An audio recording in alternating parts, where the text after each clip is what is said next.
So today we are beginning a new chapter, Chapter 9, which is on the Industrial Revolution. And I'm going to break script from the CED a little bit and turn our attention locally because I feel, and I understand I'm biased, but I feel that Detroit is an excellent case study to understand the themes of the Industrial Revolution. And I'm hoping all of you, or at least the majority of you, feel the same when we are done. And if you were absent, the question I posed in class was, so what do you know about the Industrial Revolution? Now, if you're older, you may have had me for regular world history, and hopefully I taught you a little something.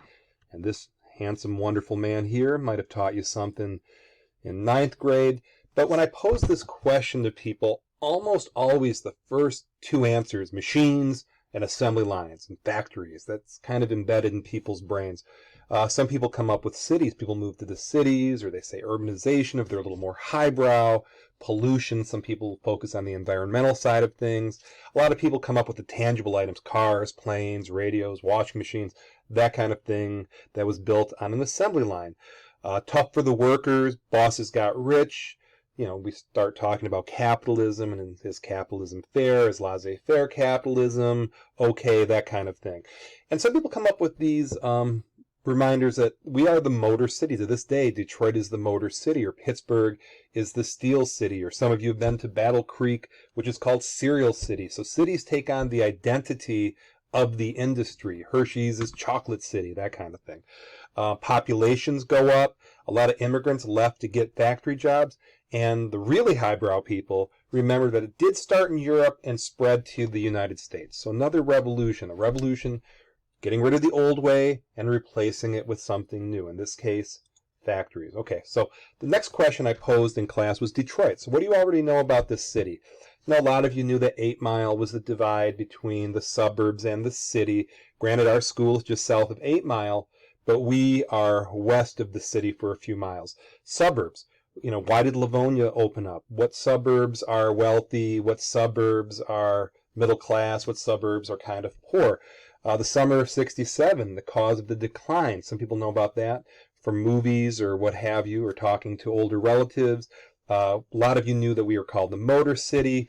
A lot of people know it's fairly easy to get to Canada through here, either through the tunnel or the Ambassador Bridge. And yes, the drinking age is 19 in Canada. I'll get that out of the way. A lot of people come up with sports. You know, I like the Tigers, the Red Wings, the Pistons, the Lions.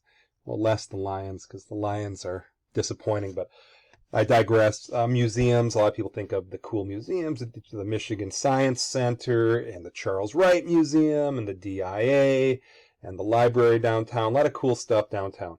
Food, you know, Saunders Hot Fudge, and Better Made potato chips, and Verner's, and Faygo, and Town Club, and I'm not arguing. I'm not that guy. I like all that stuff.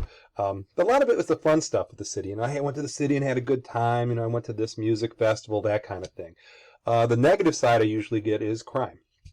And Detroit has had a crime problem for some time, but most cities have a crime problem. Probably not as bad as Detroit, but there's crime associated with city living just about anywhere in the world, and great music. I'll tell you what, I will take the Pepsi challenge with any other city in the world to say Detroit's music is the best, and the artists we've produced can beat any city in the world. And if you know some of Detroit's great music, in particular Motown, I applaud you. Okay, so anyway, if you're here in class, which you are, okay, you all have a Detroit story because you're here in Livonia, Michigan. Now, some of you live in Detroit proper, some of you live in Redford, Southfield, Farmington Hills, or Livonia, but we all have a Detroit story, and mine is very typical, okay? My grandfather came from Italy. He worked for Ford Motor Company. Here you see, very industrial scene. My parents met at Wayne State University and got married and eventually moved out to the suburbs when I was showing up. So if you were to ask the home front, you know, how did you get here? You all have a story, and I encourage you to do that. I'm not going to make it an assignment. It's just kind of cool to know where you come from. So anyway, here's the assignment that we are going to do. Okay, there's 8 areas we're going to research, and you can either do a paper, a video, presentation software. You can fly solo. You can do it with a partner. You know, I'm pretty open.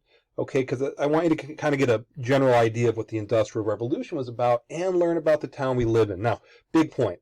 Whatever you're choosing, I need a bibliography. There's a lot of nonsense in the world out there. Citations are becoming more important as the years go on. and all the logistics is on class 50 of Google Classroom. So anyway, real quickly, I'm going to take you through these 8 things. Question 1, there's no sequential order here. Okay, what factors caused Detroit to go from a small outpost in 1701 to an industrial superpower? So here you might want to look at timeline and think about major milestones, that kind of thing. The second question is, what factors caused Detroit's decline after 67? So here's some photos of what went down in 67 and what caused that, okay? And then, why didn't Detroit recover from that? Number 3, relate the concepts of interchangeable parts and economies of scale to the Model T, okay? Now, how are both of these concepts vital to the Industrial Revolution? Now, if you don't know what these things are, you haven't taken economics yet, interchangeable parts, you can see this assembly line, that unskilled laborers can do one task over and over and over. Before interchangeable parts, an artisan would have to make it by hand, very slow. Now you can make things very quickly, and what happened is you could produce huge numbers of, in this case, automobiles, which can be cheaper because there's so many, and it can increase the economy manyfold. Okay, I don't even give you a number. So we went from piecemeal, one at a time, to these factories using interchangeable parts. Okay, and it expanded the economy of scale. The analogy I gave in class was a balloon. Okay, it can be a small balloon, big balloon. Air can go out of it to medium and get big again. Economies are like balloons, if you get that. Okay, number 4, the question is, what happened to the population of Detroit over the years? How did industrialism contribute to this change? So if you look at Detroit's population, kind of small potatoes, and then boom, it got huge, and now we're seeing a decline. Now, if you look at the world population, if you juxtapose this, you can see during the time of the Industrial Revolution this huge rise. But unlike Detroit, the world keeps going up. Detroit keeps going down. Anyway, we'll talk about that. And then number 5, what is the story of labor unions in Detroit? How did they usher in the era of working class? Okay, the vast, vast majority of people that I teach at Clarenceville are working class people. Okay, labor unions were a big reason why we have this middle class. Now, why are labor unions declining in modern times? Okay, so I don't think you can tell the story of Detroit industrialism without the story of the union. Number 6, now one consequence of industrialism was mechanized warfare. Now, what role did Detroit play in the Second World War? And I think we should be very proud of what Detroit did in the Second World War. We got the title The Arsenal of Democracy. So what did Detroit do with our industrial power, to help World War II? Okay, that's the 6th of 8. Question 7, I'm going to ask you, what waves of immigrants have come to Detroit over the years? What role did immigrants play in Detroit's Industrial Revolution? Now, I have specific searches for you. The 3rd wave of American immigration, the Great Migration, my African-American students, most likely you have roots in the South if you go back far enough, and then the Appalachian diaspora, kind of colloquially known as hillbillies, but a lot of people left Appalachian to move to Detroit. In fact, Hazel Park, the nickname to this day, is Hazel-Tucky because so many Appalachian people went there. And the analogy I gave in class, and I think it's a pretty good one, immigration's like a stoplight. Sometimes it's a hard red, like don't show up. Yellow, it's we want a few of you. And then green, please show up. Now, during the Industrial Revolution, it was clearly a green light. And you're going to see how many people in these 3 searches showed up in Detroit. And I'm going to guess the vast, vast majority of the people in the class, me included, can be included in these 3 things. I'm certainly this one. Okay. And the last one is number 8. What geographic, demographic, and cultural factors were responsible for Detroit becoming an industrial power? Now, if you look at Detroit, it's cold. However, we have access to water. Okay, we have access all the way to the Atlantic Ocean. We have access to the Great Lakes. We aren't too far from the Mississippi River. We're not too far from some major industrial centers like Chicago and Pittsburgh and that kind of thing. So we're perfectly located on a geographic level. Also, the infrastructure with train tracks and plenty of lumber and that kind of thing.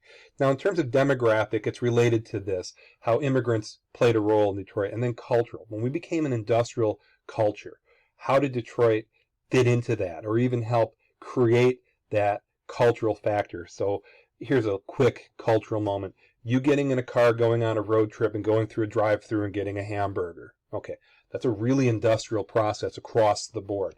So how did Detroit fit into that? It's a little tougher one. I'll go over with it I'll go over this with you in class a little more. So anyway, I look forward to seeing what you produce. And again, I'm going to end with this notion that I think instead of just going from the book or looking at the Industrial Revolution on a theoretical level, I think it's cool that we look locally, because looking locally will help us understand this phenomena, what went on in world history. So anyway, thank you for watching.